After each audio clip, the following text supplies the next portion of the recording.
बच्चे हैं और ऐसे मतलब कम से 14-15 बच्चे हैं कम से कम तो अपने मोहल्ले। कब गए थे आप स्कूल प्राइवेट? ये तो कम से कम चर्चा हो रही 3 महीना पहले से लिखवाने के लिए कि हमारे बच्चों का नाम लिख लीजिए, हमारे बच्चों का नाम। क्या कह रहे हैं वो लोग? वो कह रहे हैं कि हमारे यहाँ क्या बच्चे भेदभाव मानते हैं और हमारी मम्मी मना करती है कि यहाँ उनको अगर पढ़ाओगे क्या है, तुम्हारे पास कुछ नहीं है जुड़ रहा है खाने पीने के लिए, तो डमारों के बच्चे बसोरों के बच्चे पढ़ा रहे हो आप। शिक्षा के आधार में छुआछूत का दंश झेलते मासूम बच्चे। अजीगढ़ जनपद पंचायत के अंतर्गत जन शिक्षा केंद्र बीरा का है मामला। समाज में दलित व शोषित वर्ग को शिक्षा के अधिकार सहित अन्य अधिकार दिलाने व समाज में एक रूपता लाने के उद्देश्य से भारत के संविधान निर्माता बाबा साहेब भीमराव अंबेडकर के द्वारा संविधान में कई कानून बनाए गए। केंद्र व राज्य सरकार के द्वारा भी लगातार इस पिछड़े हुए समाज को बराबरी और सामाजिक अधिकार दिलाने के लिए लगातार कानून बनाए जा रहे हैं, लेकिन इनके बावजूद भी समाज में आज भी छुआछूत का भेदभाव जारी है। एक ऐसा ही मामला अजीगढ़ जनपद पंचायत के जन शिक्षा केंद्र बीरा में देखने को मिला, जहां पर प्राइवेट स्कूल के संचालकों के द्वारा लगभग 1.5 दर्जन हरिजन बस्ती को एडमिशन देने से मना किया गया और कहा गया कि हम आपके बच्चों का एडमिशन नहीं ले सकते। ऐसे ग्राम बीरा में लगभग 1 दर्जन से ऊपर बच्चे हैं जिनका इस भेदभाव के कारण एडमिशन नहीं लिया जा रहा है। ऐसे में इन मासूम ननिहालों की क्या गलती है? इस विषय में जानकारी दिए हुए एक अभिभावक बाबा दीप ने जानकारी देते हुए बताया है कि हम 3 माह से अधिक समय से अपने बच्चों के एडमिशन के लिए परेशान हैं, पर हमें लगातार नियमों और स्कूल में जगह न होने का हवाला देते हुए बरगलाया जा रहा है और हमसे कहा जाता है आपके बच्चों को अपने स्कूल में नहीं पढ़ा सकते, क्योंकि ऐसा करने से हमारे दूसरे बच्चे के माता पिता को ऐतराज है।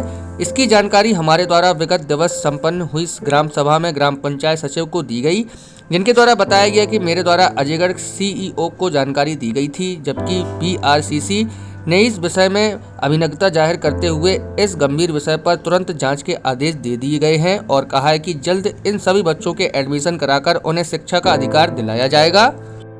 विद्यालय के नाम वगैरह पता है आपको? सर मैं तो इतना पढ़ा लिखा नहीं हूँ और मैं बुला सकता हूँ। आपके 2 बच्चे हैं? मेरे पास 4 बच्चे हैं। अच्छा, 4 बच्चे हैं। नाती है, नाती तो छोटे, ये बच्ची है, वो मेरे भाई के 3 बच्चे हैं और ऐसे मतलब कम से 14-15 बच्चे हैं कम से कम तो अपने मोहल्ले। कब गए थे आप स्कूल प्राइवेट? ये तो कम से कम चर्चा हो रही 3 महीना पहले से लिखवाने के लिए कि हमारे बच्चों का नाम लिख लीजिए, हमारे बच्चों का नाम। क्या कह रहे हैं वो लोग? वो कह रहे हैं कि हमारे यहाँ क्या बच्चे भेदभाव मानते हैं और हमारी मम्मी मना करती है कि यहाँ उनको अगर पढ़ाओगे क्या है, तुम्हारे पास कुछ नहीं है जुड़ रहा है खाने पीने के लिए, तो डमारों के बच्चे बसोरों के बच्चे पढ़ा रहे हो आप। तो सर इसलिए सर हम गरीब आदमी, इसलिए हम मान लो हमारे छोटे छोटे बच्चे सरकारी स्कूल में अभी लिखे नहीं जा रहे, कोई 5 साल से नीचे है, कोई 4 साल का, कोई 3.5। क्या नाम है आपका? मेरा नाम बाबा दीन है। ऐसे मामले तो अभी हमारी जानकारी में नहीं आए, जैसा आपने अवगत कराया है तो निश्चित रूप से बीरा में जितने भी विद्यालय संचालित होंगे हम आज ही ये बात जानकारी में लेंगे और पर्टिकुलर अगर आप कोई विद्यालय बता रहे हैं तो हम उस जगह पर व्यक्तिगत तौर पर जाकर ऐसे मैटर सुलझाएंगे, लेकिन ऐसी स्थितियां हैं नहीं। अभी 1 माह लगभग प्रवेश के हो रहे हैं और हमारे पास ऐसी कोई अभी तक जानकारी आई नहीं है, लेकिन निश्चित रूप से अगर ऐसी बात है तो बड़ी बात होती है और ये स्थितियां अजयगढ़ में तो निर्मित नहीं होंगी जब तक हम कोई भी विद्यालय चाहे शासकीय है अशासकीय कहीं ऐसा प्रकरण नहीं। अभी हाल ही में एक और प्रकरण जानकारी में आया था किसी विद्यालय में कि वहाँ पर कहीं बच्चों को दूर बैठाते हैं, कुछ करते हैं, लेकिन जब जाकर हम लोगों ने देखा और माननीय एसडीएम साहब भी गए थे तो वहाँ ऐसी स्थितियाँ नहीं थी। तो हो सकता है कि अभी वास्तविकता ना हो, लेकिन निश्चित रूप से अगर ऐसी कहीं है बात तो उसका निपटारा भी होगा समय से और ऐसे लोगों पर कार्यवाहियाँ भी होंगी।